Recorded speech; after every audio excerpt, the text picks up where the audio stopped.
Hello everyone, this is Gaurav Banerjee and welcome to my YouTube channel. So without wasting any time, let's move straight away to the topic.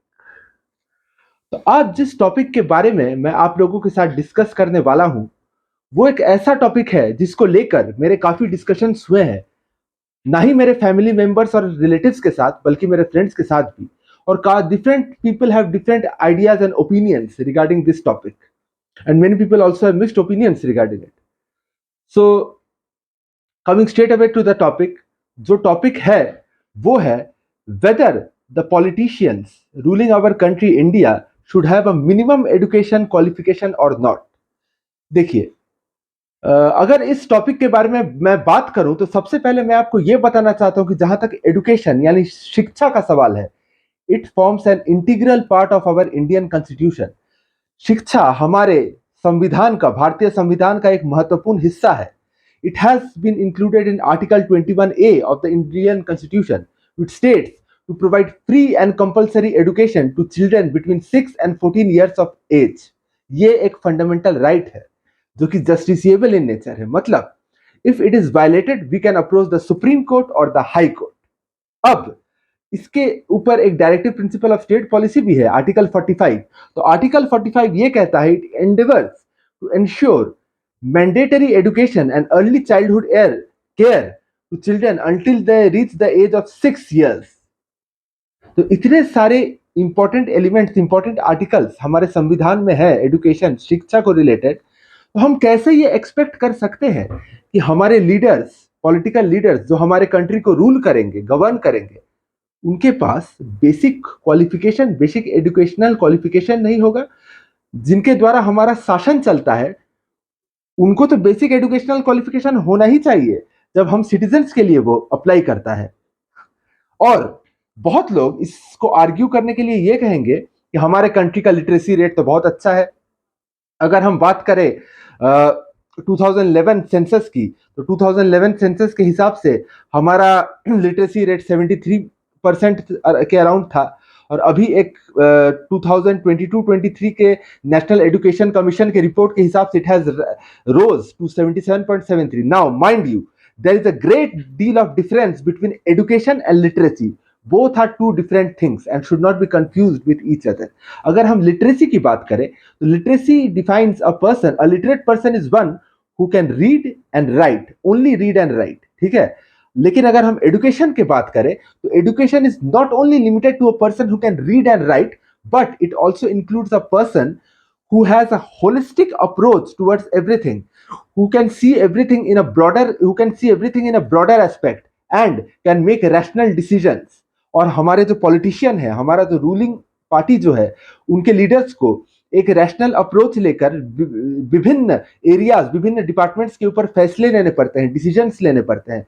तो वहां पे तो not only literacy, education is very much important and I feel so education, there should be a minimum education qualification, at least graduation तक का तो minimum education qualification होना ही चाहिए, ताकि एक बैलेंस्ड और रैशनल अप्रोच के साथ सारे समस्याओं का समाधान वो लोग दे सके और हमारे कंट्री को एक डेवलप्ड कंट्री बना सके। तो this is my basic interpretation जो मैं चाहता हूं। नाउ अगर हम इस चीज के बारे में एनालिसिस वाइज इस चीज को, बेसिक स्टेप्स वाइज इस अप्रोच को ले, तो हम देखेंगे कि देखिए, हम अगर कोई बेसिक ऑफिस में अगर किसी क्लर्क, चपरासी या फिर सिक्योरिटी गार्ड की भी बात करें तो उनको भी एक कॉम्पिटिटिव एग्जाम देना पड़ता है, या तो उनका एक मिनिमम एजुकेशनल क्वालिफिकेशन रहता है जिसके, अगर वो रहने से ही उस पोस्ट के लिए वो एलिजिबल होते हैं। तो आप बताइए, जो इस लेवल, एक ग्राउंड लेवल का ड्यूटी कर रहा है, उसी के लिए एक एजुकेशनल क्वालिफिकेशन है।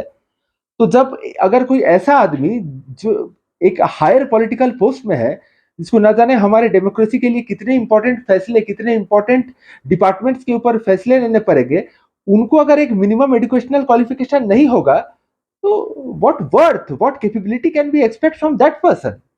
आप खुद ही बताइए मुझे। अब if I go back to history, तो राजस्थान में, ठीक है, राजस्थान में जब बीजेपी गवर्नमेंट था अंडर वसुंधरा राजे, तो वहां पे पंचायत और लोकल बॉडीज के लिए, पंचायत और जिला परिषद के लिए एक रूल लाया गया था। According to that, there a person contesting elections for panchayat samiti or zila parishad should have a minimum educational qualification of up to 10th standard, मतलब उनको 10th standard पास होना चाहिए था, ठीक है। और ये तो मैंने सिर्फ बात किया जिला परिषद और पंचायत समिति की, लेकिन सरपंच सरपंच के लिए भी एक रूल था कि अगर वो सरपंच रहेगा तो उनका एजुकेशनल क्वालिफिकेशन रेंज करना चाहिए from class 5th to class 8th। Now depending, ये जो 5th टू 8th का जो कैटेगराइजेशन है ये भी डिपेंड करता है depending upon the fact whether the person belongs to general category SC ST और शी इज अ वुमेन, ठीक है। इसके हिसाब से वो रेंज डिफाइंड होगा। नाउ अब जब इस गवर्नमेंट का शिफ्ट हुआ, जब 2018 में जब कांग्रेस गवर्नमेंट पावर में आई तो उन्होंने ये जो रूल था इसको डिक्लाइन कर दिया। दे रेस्ट्रिक्टेड दिस रूल, ये रूल अब लागू नहीं हुआ क्योंकि उन्होंने इस रूल को नल एंड वॉइड कर दिया। क्यों अब वो क्यों किया कांग्रेस गवर्नमेंट में, वो पॉलिटिकल रीजन उस पर मैं नहीं जा रहा, लेकिन मेरा ये मानना है कि जब राजस्थान में पंचायत लेवल लोकल बॉडीज के लिए ऐसा रूल किया गया है तो जो हमारे स्टेट लेवल और सेंट्रल लेवल में जो हमारे MLAs और MPs हैं वो तो और हायर पोस्ट में है और वो और हायर कैपेबिलिटी है और higher task higher skill set के ऊपर वो डिसीजंस लेते हैं, तो उनका तो और ज्यादा एजुकेशन उनके लिए तो एजुकेशनल क्वालिफिकेशन मैंडेटरी होना चाहिए। भाई जब पंचायत लेवल में लोकल बॉडी लेवल में ऐसा रूल लाया गया था तो उनके ऊपर जो स्टेट लेवल और सेंट्रल लेवल में है उनके लिए तो ऐसा रूल मैंडेटरी होना चाहिए, मेरा ये मानना है। अब इस चीज के ऊपर एक काफी सारे डिबेट्स हुए हैं, काफी लोगों ने काफी अपने पॉइंट्स दिए हैं, काफी डिस्कशंस हुए हैं। अब देखिए, अगर मैं इस चीज के बारे में बात करूं कि हमारा कॉन्स्टिट्यूशन जब बना था, our constitution makers did not make any such rule or any such they did not insert any such article or policy in the constitution कि हमारे जो इलेक्टेड लीडर्स होंगे उनको एक बेसिक एजुकेशनल क्वालिफिकेशन ही होना चाहिए। बट उनका एक थियरी था, they wanted that after some years ऐसा एक रूल इंप्लीमेंट होना चाहिए कि the people our political leaders who are framing the laws for our country they should have a minimum education qualification, ठीक है। अब ये राजस्थान में तो बात हुई थी कि 8th स्टैंडर्ड और 10th स्टैंडर्ड और इस बेसिक स्कूल स्टैंडर्ड्स के बारे में क्राइटेरिया था। मेरा तो ये मानना है कि एटलीस्ट एक ग्रेजुएशन लेवल का एक ग्रेजुएशन लेवल का क्राइटेरिया रहना ही चाहिए for the people ruling our country, because there is a great difference what the country is now and what it was 50 years ago, ठीक है। अभी ये कंट्री हमारा आप देख ही रहे हैं कि ग्लोबलाइजेशन का जमाना है और कैसे ग्लोबल स्टैंडर्ड्स हमारे कंट्री हमारे जो प्राइम मिनिस्टर है श्री नरेंद्र मोदी जी उनके अंडर कैसे स्टेप बाय स्टेप एक ग्लोबल स्टैंडर्ड अचीव कर रहा है। तो एक ऐसे फोरम में एक ऐसे एनवायरनमेंट में हमें बिल्कुल ऐसे लीडर्स चाहिए जो वेरियस इश्यूज के बारे में एक अच्छा खासा नॉलेज एक अच्छा खासा अप्रोच रख सके, जिनके बेसिस पे वो पॉलिसीज इंप्लीमेंट कर सके और डिसीजंस ले सके। अब देखिए, मेरे इस पॉइंट को काफी लोग कॉन्ट्राडिक्ट करेंगे और कहेंगे कि देखिए ऐसे बहुत सारे लीडर्स होंगे जिनके पास एजुकेशनल क्वालिफिकेशन नहीं होगा, लेकिन वो बेसिक जो ग्राउंड लेवल जो समस्या है उस समस्या को समझेंगे, उसको इंप्लीमेंट करके उसका समाधान भी देंगे क्योंकि उनके पास प्रैक्टिकल नॉलेज है। अब यहां पे मैं उनको ये कहूंगा कि थियोरी तो भाई प्रैक्टिकल से ही रिलेटेड है। थियोरी तो ऐसा नहीं कि कहीं से आसमान से आया है और प्रैक्टिकल कुछ और ही है। Practicality is dependent totally upon theory. तो अगर उनके पास थियरी का ओवरऑल वाइड लेवल का नॉलेज होगा तब तो वो प्रैक्टिकलिटी और अच्छे से डिफाइन कर पाएंगे और अच्छे से इंप्लीमेंट कर पाएंगे। तो क्यों ना हमारे जो लीडर्स हैं उनके लिए एजुकेशन बहुत बहुत बहुत ही जरूरी है, मेरा ये मानना है। नाउ वी कैन सी अभी जो करंट ट्रेंड है हमारे हमारे यहाँ एक ऐसा ट्रेंड आया है कि हमारे जो काफी एडुकेटेड यूथ क्वालिफाइड यूथ और काफी टैलेंटेड और केपेबल यूथ उनका एक ऐसा चिंताधारा रहता है कि वो चाहते हैं कि either they want to go outside the country and serve other nation at higher post और they are moving into the private jobs और कॉर्पोरेट पॉलिटिक्स में। भाई कोई आना ही नहीं चाहता है, क्यों? क्योंकि उनका ये मानना है कि उनका जो एजुकेशनल क्वालिफिकेशन है, उनका जो टैलेंट है, उसका जो महत्वपूर्ण यूज पॉलिटिक्स में नहीं होगा। भाई because our current politics they feel that it is dominated by the family politics। जो फैमिली में जिनका पॉलिटिक्स में है उन्हीं के बच्चे इनहेरिट करेंगे और ये हमारे देश में कहीं ना कहीं चलता ही आया है। अब ये पॉलिसी तो गलत है क्योंकि हमारे जो टैलेंटेड लोग हैं, हमारे जो केपेबल है ना आदमी है जिनके पास अच्छा अच्छा क्वालिफिकेशन, वो क्यों बाहर जाके दूसरी कंट्री को सर्व करेंगे भाई? वो क्यों प्राइवेट जॉब्स में जाके प्राइवेट नौकरी करेंगे? उनको तो अगर वैसे टाइप के लोग जिनके अंडर अच्छा लीडरशिप क्वालिटी है, जो एक दूसरे कंपनी के प्राइवेट कंपनी के सीईओ या टीम हेड बन सकते हैं, उनके पास तो इतना बहुत ही अच्छा लीडरशिप क्वालिटी है, वो चाहे तो पॉलिटिक्स में आके हमारे देश के लिए अच्छे खासे पॉलिसीज बना सकते हैं, which will really really really help in the improvement of the nation and it will really help in the development of the nation as a whole. Just think about it. आप लोग खुद बताइए कि अगर ऐसे टाइप के लोग हमारे पॉलिटिक्स में एंटर करेंगे, और क्यों अगर एजुकेशनल क्वालिफिकेशन एक मिनिमम क्राइटेरिया रहा तो क्यों तो हमारा देश का प्रोग्रेस किस हिसाब से होगा? आप खुद ही मुझे सोच कर बताइए।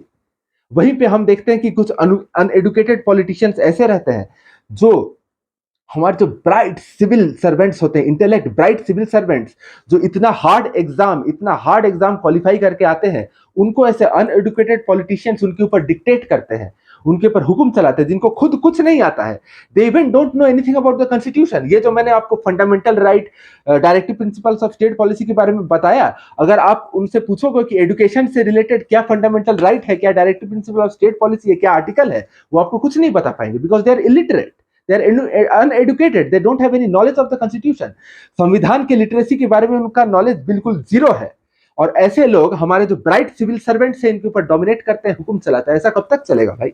और ऐसे में हमारे जो लीडर्स होते हैं, हमारे जो ऑफिशियल्स होते हैं, वो फ्रस्ट्रेटेड होते हैं। एक फ्रस्ट्रेटेड एनवायरमेंट में अगर आदमी काम करेगा तो वो अपना 100% कैसे दे पाएगा? आप खुद बताइए मुझे। तो don't you think that the life of such people are getting affected? तो ये यही हमारा मतलब सबसे बड़ा मुद्दा है कि हमारा जो असली क्लास है, हमारा जो एजुकेटेड लेवल ऑफ मास है, उनको अगर ये पॉलिसी इंप्लीमेंट किया जाए तो वो हमारे लीडरशिप में आके इस देश के लिए बहुत महत्वपूर्ण चीजें कर सकते हैं, अगर ये पॉलिसी इंप्लीमेंट हुआ तो।